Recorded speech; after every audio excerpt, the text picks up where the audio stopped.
Empecemos entonces, mis hermanos, con 2 de Pedro, capítulo 3, versículos 14 al 16. Vamos a leer este pasaje del 14 al 16. 2 de Pedro, capítulo 3, versículo 14 dice: Por lo cual, oh amados, estando en espera de estas cosas, procurad con diligencia ser hallados por Él sin mancha e irreprensibles en paz. Y tened entendido que la paciencia de nuestro Señor es para salvación, como también nuestro amado hermano Pablo, según la sabiduría que le ha sido dada, os ha escrito. Casi en todas sus epístolas, hablando en ellas de estas cosas, entre las cuales hay algunas difíciles de entender, las cuales los indoctos e inconstantes tuercen, como también las otras escrituras para su propia perdición. Mis hermanos, según observó un erudito llamado Peter Gentry, al principio Dios creó los cielos y la tierra y luego colocó en ella al ser humano. Fueron creados cielos y tierra y coloca al ser humano a su imagen y semejanza. Como sabemos en la narración bíblica, esta imagen y semejanza se distorsiona y empieza a haber un sentido inverso del plan de Dios. Porque en la nueva creación, esto es muy importante, el orden aparece invertido. Dios primero va a empezar a regenerar al ser humano y luego va a crear cielos y tierra nueva. ¿Ven cómo se invierte? Primero cielo y tierra nueva, la creación, luego viene una nueva creación y posteriormente viene cielos y tierra nueva. Esto es muy importante para lo que resulta a nuestro estudio. Veamos por favor 2 de Pedro 3:13. Dice: pero nosotros esperamos según sus promesas cielos nuevos y tierra nueva en los cuales mora la justicia. Entonces, quedemos claros, mis hermanos, desde el principio, que primero es una nueva creación en el ser humano y luego se consuma los cielos y la tierra nueva. La nueva creación, mis hermanos, empezó cuando Cristo resucitó. Ya la nueva creación empieza a darse. ¿Por qué razón? Porque aunque esperamos un tiempo específico de consumación de todas las cosas, la nueva creación ya está viniendo conforme una vida es regenerada en Cristo. Esperamos cielos y tierra nueva, esperamos la venida de Jesucristo, pero a la vez Cristo está viniendo. Esperamos la gran consumación, pero Cristo viene. ¿Por qué razón? Porque cuando una persona, cuando pasamos de muerte a vida espiritual, somos regenerados, somos nueva creación. Y de hecho así lo interpreta Gentry, dice en 2 Corintios 5:17, en un buen estudio de la palabra: si alguno está en Cristo, nueva creación es. Nosotros tenemos nueva criatura es, ¿verdad? Pero la exégesis que él hace es: si estamos en Cristo, somos nueva creación. Entonces vean qué interesante, ya somos nueva creación, pero a la vez esperamos la consumación de cielos y tierra nueva. Pero ya la nueva creación empezó ¿en quiénes? En nosotros. Somos nueva creación. Esto es muy importante para lo que vamos a ver. Entonces, la iglesia no es simplemente una comunidad, entonces, que espera la nueva creación. O sea, no es solamente esto, sí la esperamos, por supuesto. Es la comunidad donde la nueva creación ya ha empezado a manifestarse en personas regeneradas, reconciliadas con Dios y transformadas.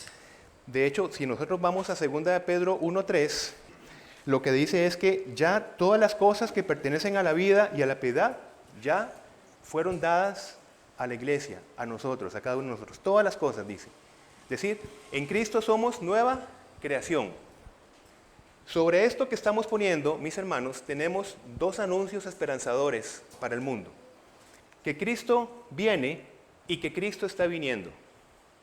Cristo viene es un anuncio esperanzador para nosotros los creyentes. Les leo Romanos 8:24, recibimos esa esperanza, Cristo viene, cuando fuimos salvos.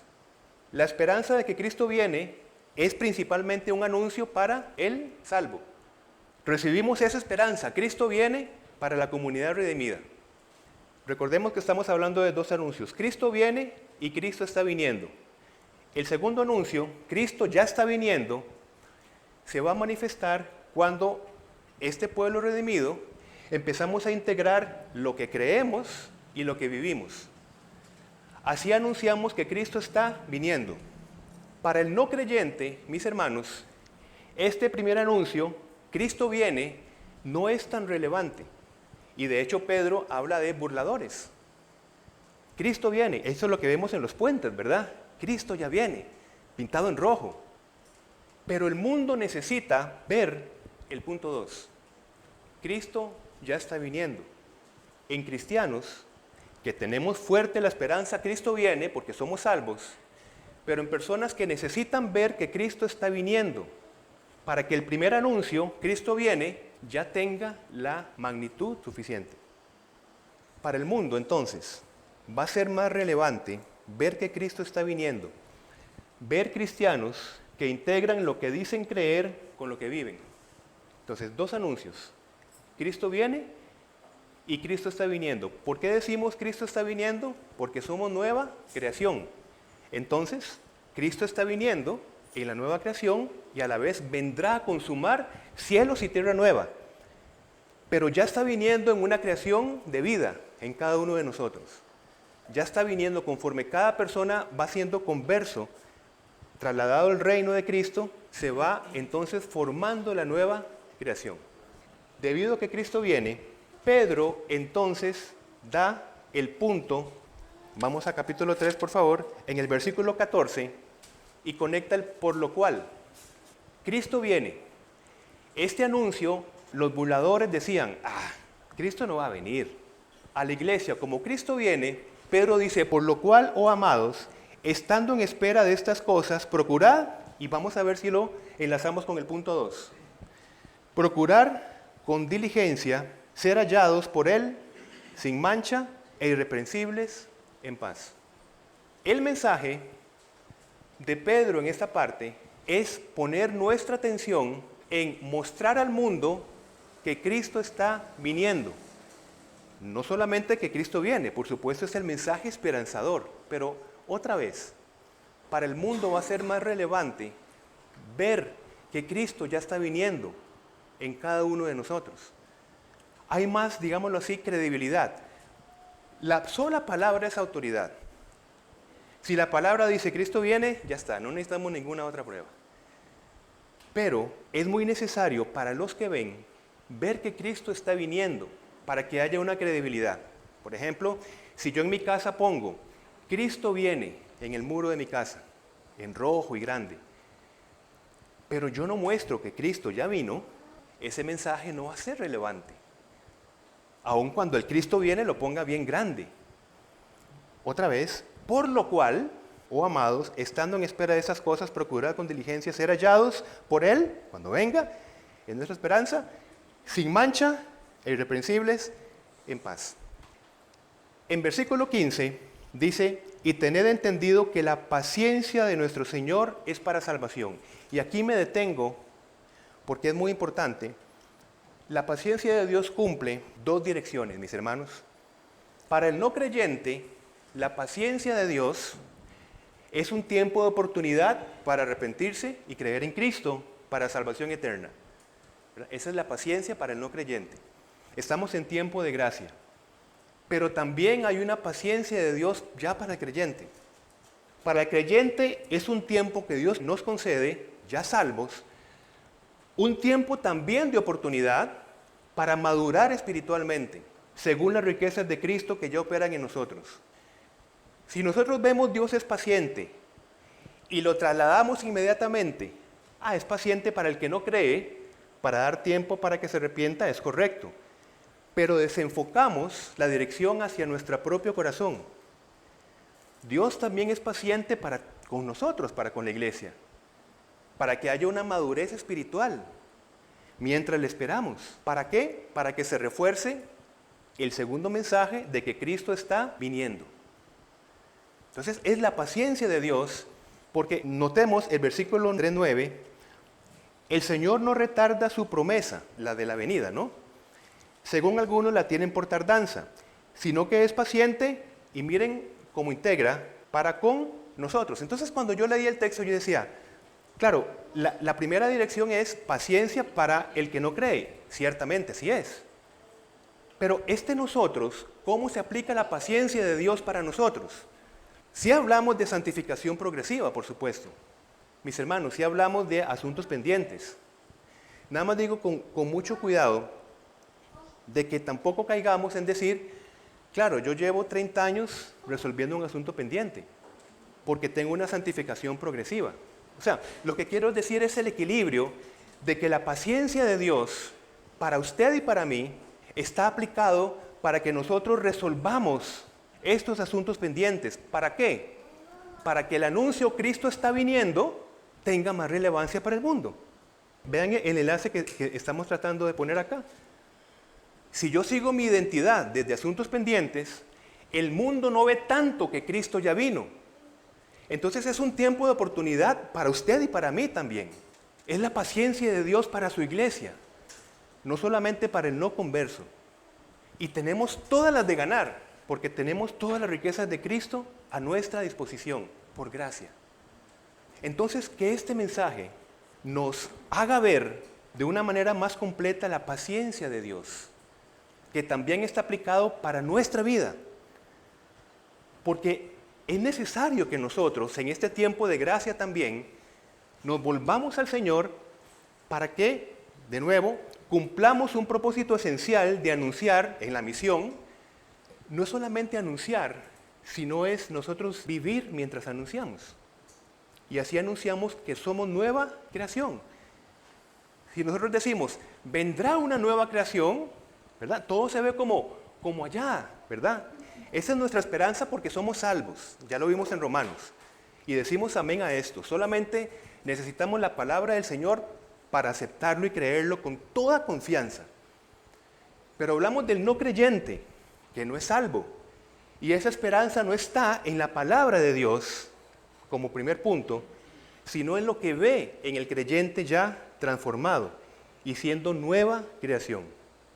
Y ahora sí, ese anuncio de que Cristo viene va a tener una fuerza encarnada en nosotros. Y no verán en nosotros una persona perfecta, pero sí buscando la perfección.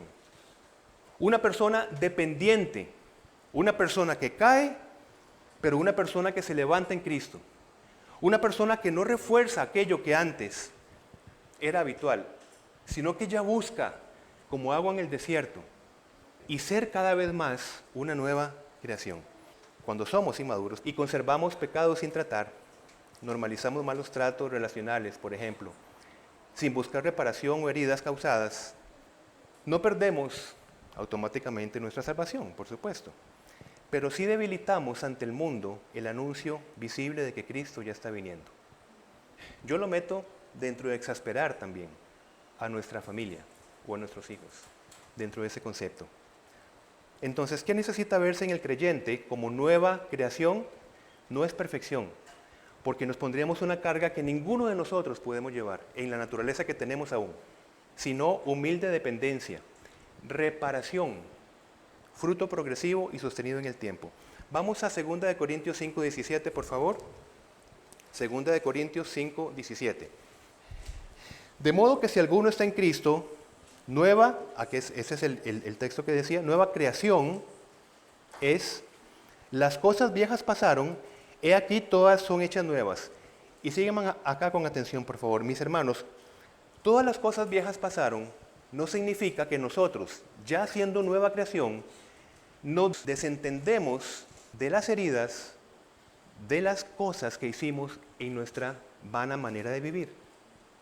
¿Por qué digo esto? Si nosotros seguimos leyendo un versículo más, dice, y todo esto proviene de Dios, quien nos reconcilió consigo mismo por Cristo y nos dio, ¿qué dice, mis hermanos?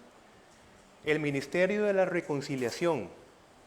Entonces, somos una nueva creación no para decir, ¡ay, qué salvada! Ya no tengo que reparar personas heridas y cosas que no estuvieron bien en mi vana manera de vivir. Ya soy nueva criatura, ya sigo adelante. Porque el versículo siguiente está hablando de reconciliación. Se nos ha dado el ministerio de reconciliación.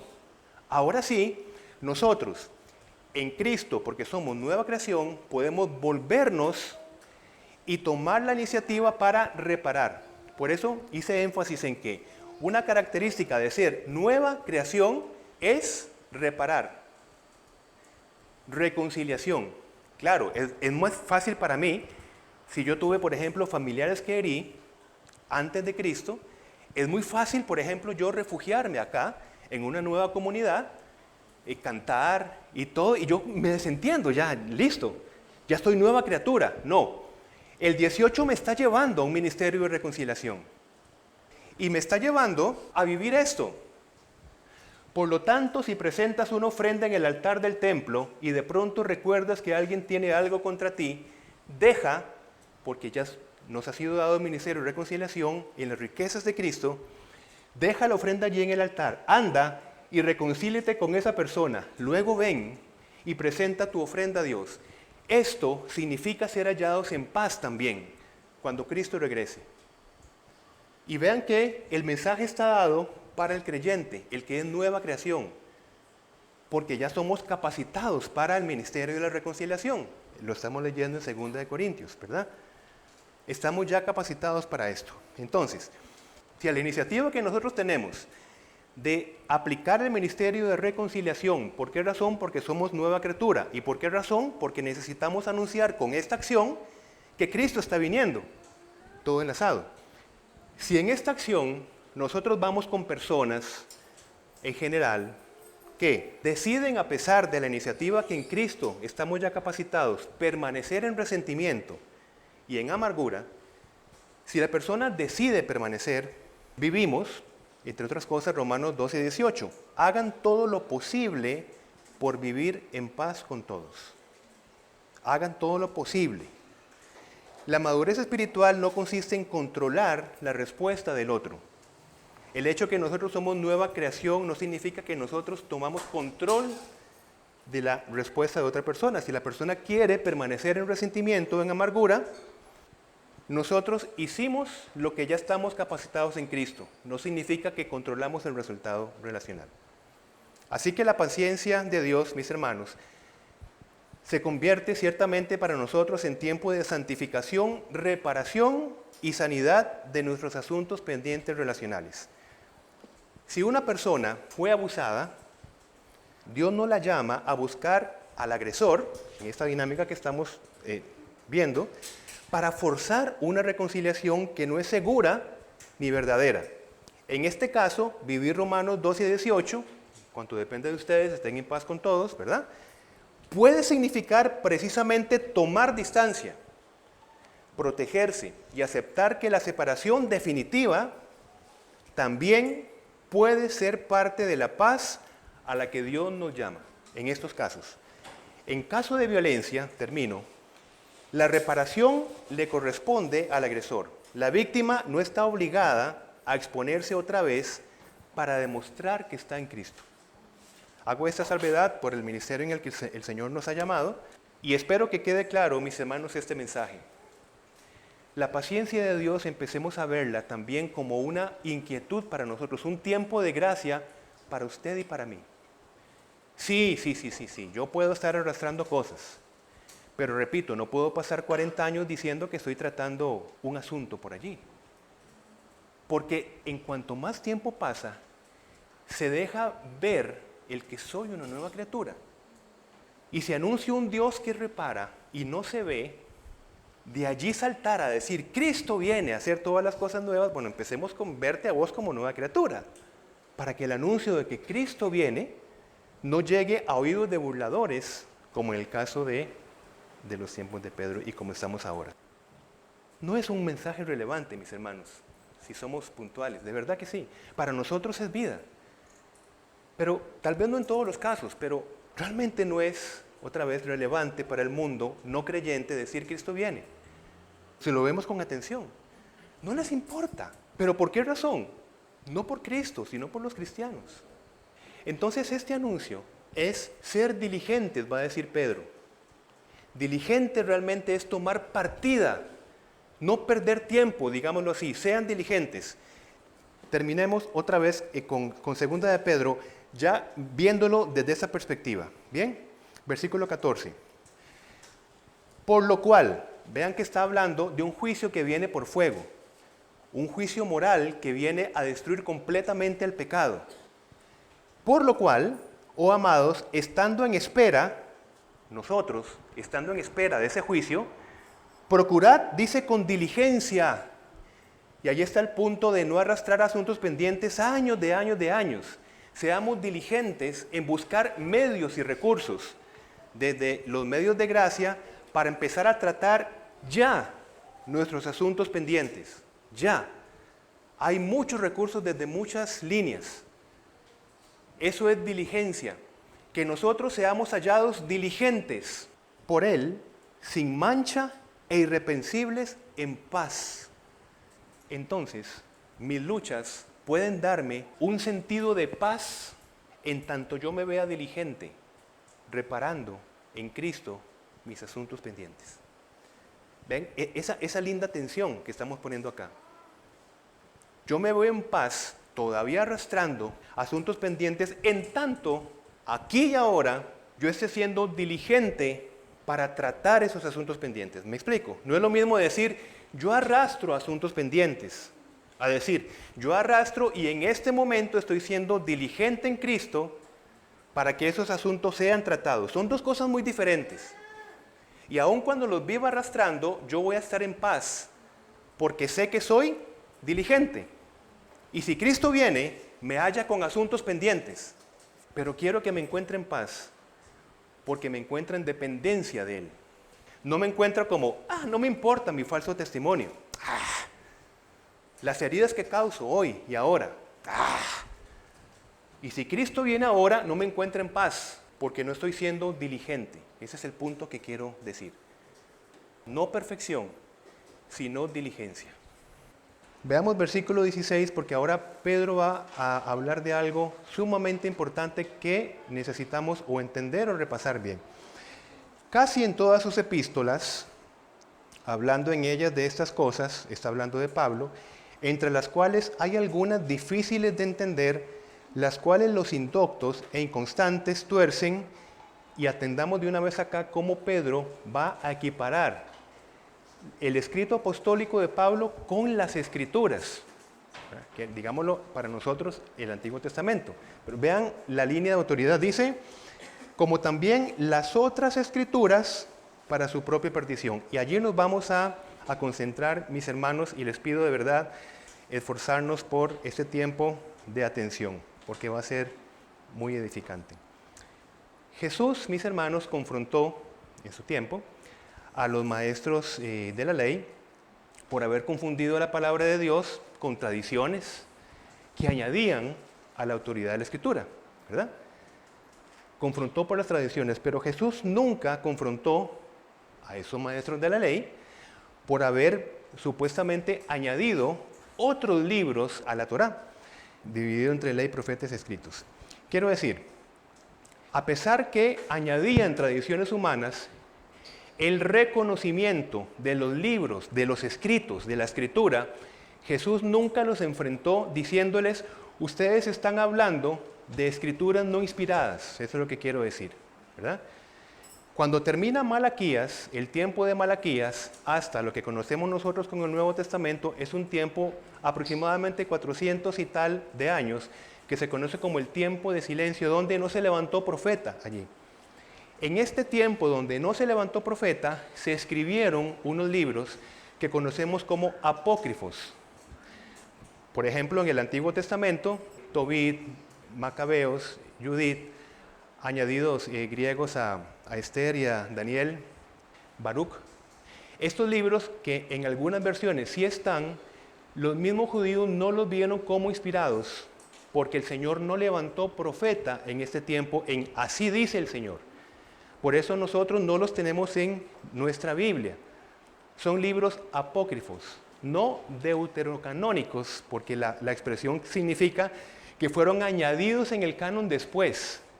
De hecho, hasta 1546, si mi memoria espléndida no me falla, en el Concilio de Trento, fue cuando se añadieron, que casualmente en 1517 empezó la Reforma. Y estos libros quedaban perfectos para combatir a la Reforma protestante. El punto es que Jesús habló de tradiciones de hombres, nunca del canon, por decirlo así, que ya estaba siendo reconocido por el pueblo de Israel, nunca. Entonces, con esto nos lleva al punto que Jesús es la referencia decisiva para reconocer el canon del Antiguo Testamento. Estamos primero en el Antiguo Testamento. Es el mismo Jesús, porque Él nunca habló en contra de libros que se utilizaban que no fueran inspirados. Eso es lo que quiero decir. ¿Bien? Lo que Jesús en su tiempo empezó a hacer y lo que empezó a hablar fue primero anunciado oralmente y luego por escrito. Es decir, la formación de la Escritura, teniendo las Escrituras que Jesús confirmó, empezó a hablarse y a escribirse acerca de las acciones de Dios en Cristo. Y esto es lo que conocemos como la tradición. Ahora vamos a ahondar con esto. Quiero decir, los apóstoles fueron los únicos validados y autorizados para hablar de lo que vieron y escribir de lo que vieron, o fueron guiados en el Espíritu para esto. Porque muchas personas pudieron haber hablado de Jesús en su tiempo, ¿verdad? Y pudieron haber escrito, ¿estamos de acuerdo? Pero solo los apóstoles fueron guiados sin error para que primero anunciaran oralmente, o sea, la Escritura no sale escrita primero, sino primero oralmente. Por ejemplo, punto 2, estad firmes y retened la doctrina, dice Pablo, que habéis aprendido. Doctrina es tradición, paradosis, sea por palabra o por carta nuestra. Entonces, la Escritura empieza primero por palabra, por hablar acerca de cosas que vieron en Cristo. Otra vez, no todos estaban autorizados para hablar con autoridad sin error. Los apóstoles fueron guiados a hablar sin error y luego a escribir sin error. ¿Acerca de qué? De Cristo.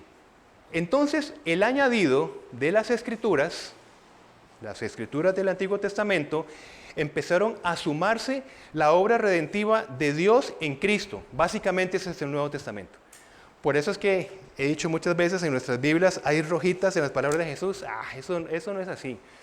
Todo lo que está acá es palabra de Jesús a través del ministerio apostólico, ¿verdad? La tradición bíblica, mis hermanos, terminó, y esto lo hablo porque lo vamos a conectar con el 16. La tradición bíblica terminó cuando los apóstoles escribieron: yo recibí del Señor lo que también os he enseñado. Tradición no es algo que se va, digamos, dando de generación en generación y que de allí por allí muchas cosas empiezan a ser escritura o empiezan a ser autoridad. Tradición es lo que recibieron los apóstoles y lo que comunicaron. Ahí se cortó la tradición. Hasta ahí llegó.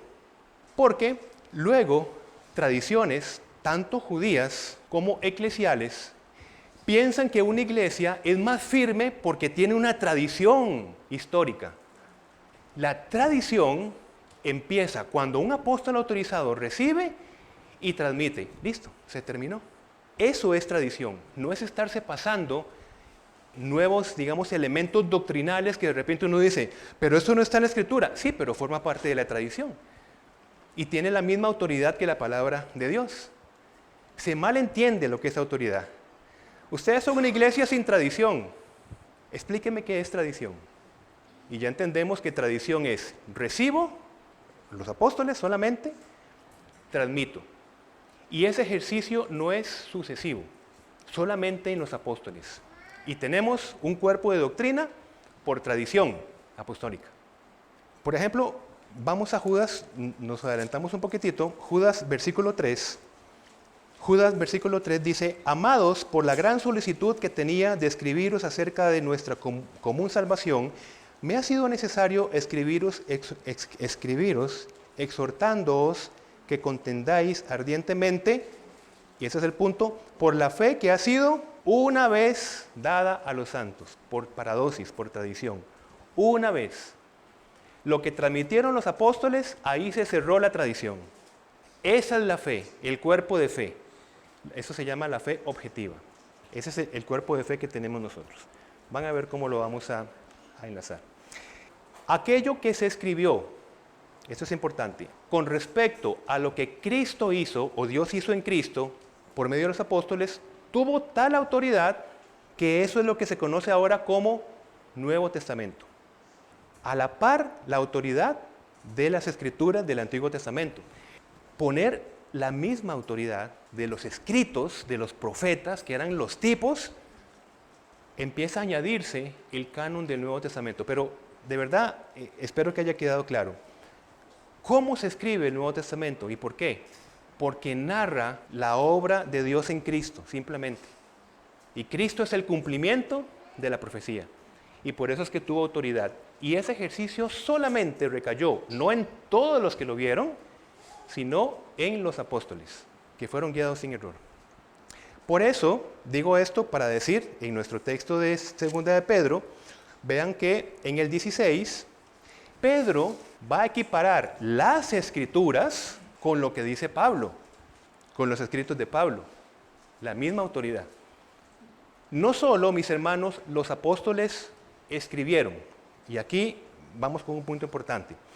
En el Nuevo Testamento no solamente tenemos escritos apostólicos como tales, pero lo que se escribió del tiempo cuando Dios no levantó profeta.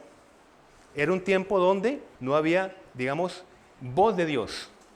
Se escribieron cosas que hoy se llaman apócrifos. Entonces, en el tiempo apostólico, en el tiempo de vida, para quedar claros, de los apóstoles, se escribieron, por ejemplo, Lucas, por ejemplo, Marcos, por ejemplo, Judas, por ejemplo, Santiago, pero estaban en el tiempo apostólico y los apóstoles validaron, por ejemplo, Pablo, ahora vamos a verlo, el escrito de Lucas como las escrituras también. Pedro dijo, lo que Pablo escribe se tuerce como las demás escrituras. Pero vamos a 1 de Timoteo 5:18, por favor. 1 de Timoteo 5:18. Aquí es Pablo escribiendo y va a decir en 5:18, pues la escritura dice, no pondrás bozal al buey que trilla, se está refiriendo a Deuteronomio 25:4, y que dice después, y digno es el obrero de su salario, que eso está en Lucas capítulo 10, versículo 7. Es decir, Pablo está equiparando la escritura con lo que Lucas recopiló, no siendo apóstol, pero estaba en el tiempo apostólico y es validado por un apóstol. La escritura dice, se refiere a Deuteronomio, la escritura dice y se refiere a lo que escribió Lucas, a lo que recopiló Lucas. Entonces, si incluso hubiesen 3 evangelios donde solamente uno fue de apóstol, eso no es ningún problema. De hecho, Hebreos, si fue escrito por Pablo o no, no es ningún problema, porque estuvo en el tiempo apostólico. La iglesia institucionalizada en el siglo IV no escogió el canon, sino que lo reconoció. Reconoció ya la autoridad. Cuando hablamos de autoridad, es el testimonio de Cristo, de lo que Cristo hizo y lo que Cristo enseñó. Esto es nuestra escritura. Sin error, mis hermanos, sin error. Escrito a través de instrumentos humanos que por la gracia del Espíritu Santo fueron guiados sin error. Vamos a enlazar esto con lo dicho acerca de la esperanza que el mundo necesita ver. Recordamos, ¿verdad? 2 esperanzas. Cristo viene, no es relevante para el mundo, pero gran parte del mundo no es relevante. Pero sí es importante, Cristo está viniendo. ¿En quién? ¿A dónde lo...? No, al que tenés al frente. Ah, ok.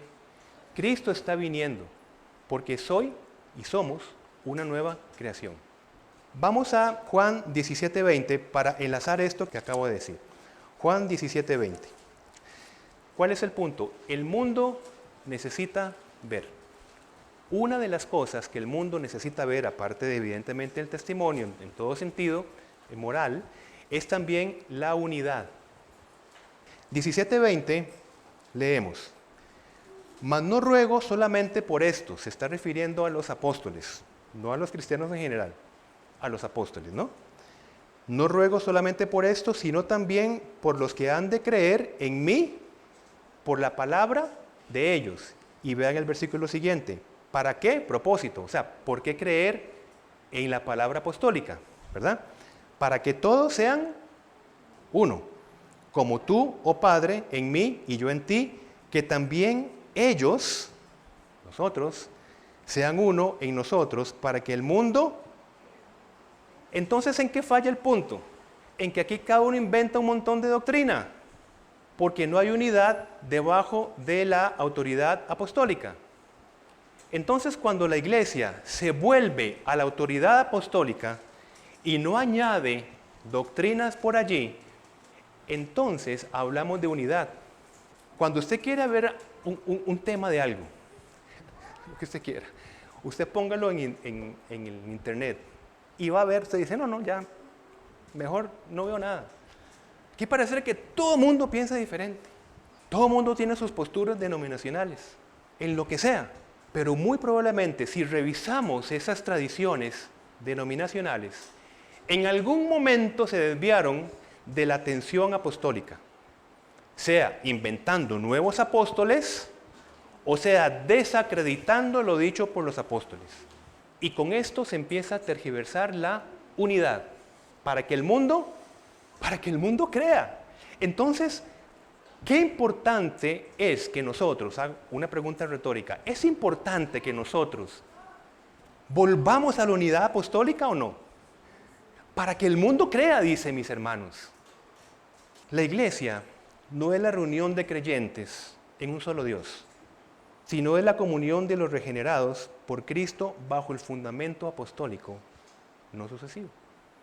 Y de hecho Pablo habla de que la iglesia es piedra angular y está el fundamento apostólico y luego cada uno de nosotros. Si yo llego a Cristo, ¿cómo llego a Cristo? Por el testimonio de los que lo vieron y que lo escribieron sin error. O sea, yo llego a Cristo a través del testimonio apostólico. El Cristo histórico es gracias a que unos lo vieron y escribieron y fueron capacitados para describir al Cristo y su doctrina sin error.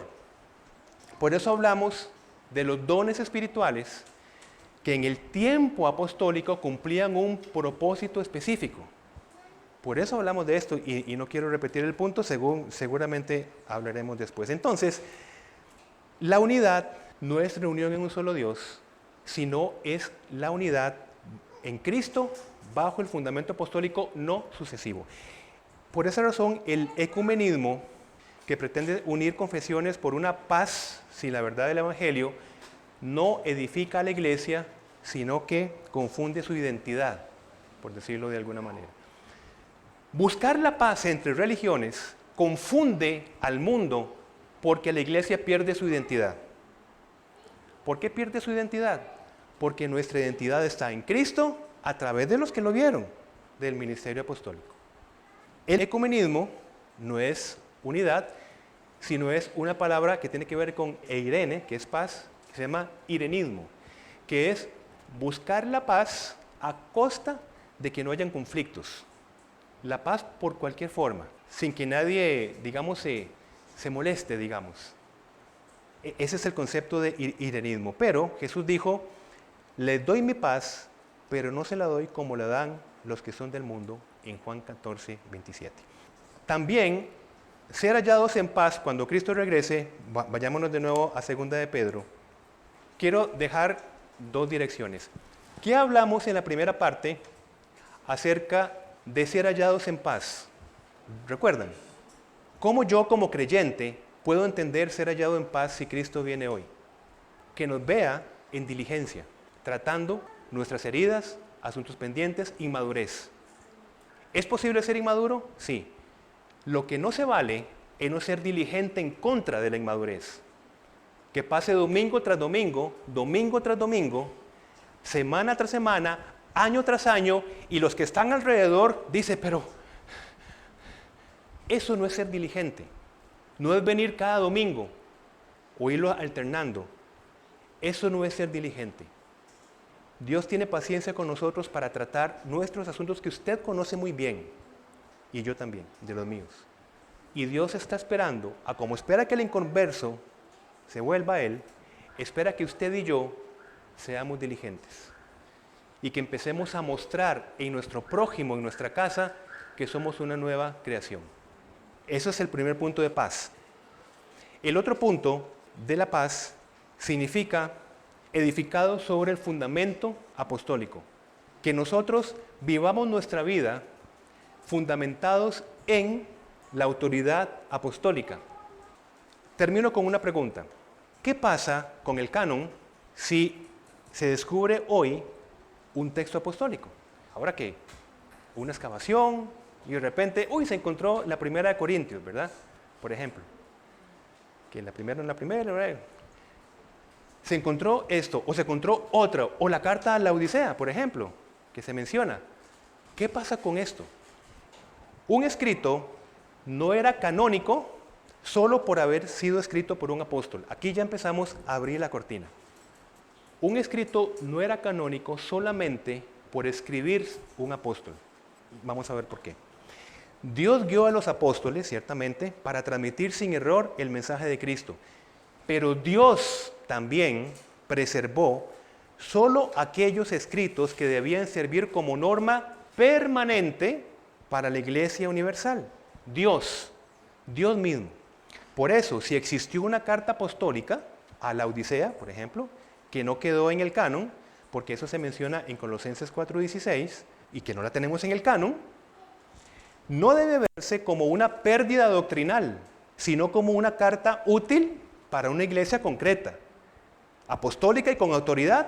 Por supuesto que sí, sin error, pero para un tiempo específico y una iglesia concreta, pero no destinada por Dios a ser fundamento normativo para todos los creyentes, hoy, universal.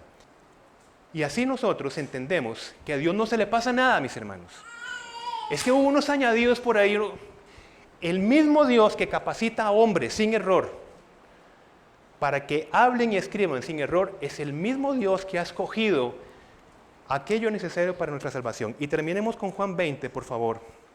Terminemos esta mañana con Juan 20 para darle fuerza a esto y maravillarnos, mis hermanos, del Dios que tenemos, que es un Dios que controla todas las cosas. La palabra que tenemos, si quieren, Satanás hoy, como hemos dicho muchas veces, no está en convertir un muñeco en Chucky. Satanás hoy opera tergiversando la Escritura. ¿Y por dónde empieza? Poniendo sospechas o de los apóstoles o de cómo fue manoseada la Escritura que tenemos hoy. Por ella empieza. Y cuando se tergiversa la autoridad bíblica, tenemos que empezar a descubrir qué será cierto y qué no será cierto. Toda Escritura, como dice Pablo, es útil. Y Dios ha preservado que en esto Él siempre esté presente. Terminemos en Juan 20, 30, 31. Vean ustedes, versículo 20. Hizo además Jesús muchas otras señales en presencia de sus discípulos. ¿Dónde están?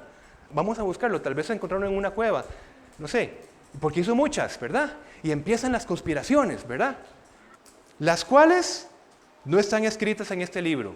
Ahí está. Conspiración. Algo nos están ocultando, ¿verdad? Ahí está el punto. 31. Pero estas se han escrito para que creáis que Jesús es el Cristo, el Hijo de Dios, y para que creyendo tengáis vida en su nombre. Permítanme terminar, mis hermanos, con una pregunta que se me ocurre. Seamos directos. ¿Creemos, mis hermanos, que Jesús es el Cristo? ¿Creemos que es el Hijo de Dios? ¿Creemos que creyendo en Él tenemos vida en su nombre? Pues ha sido suficiente esa escritura para esto.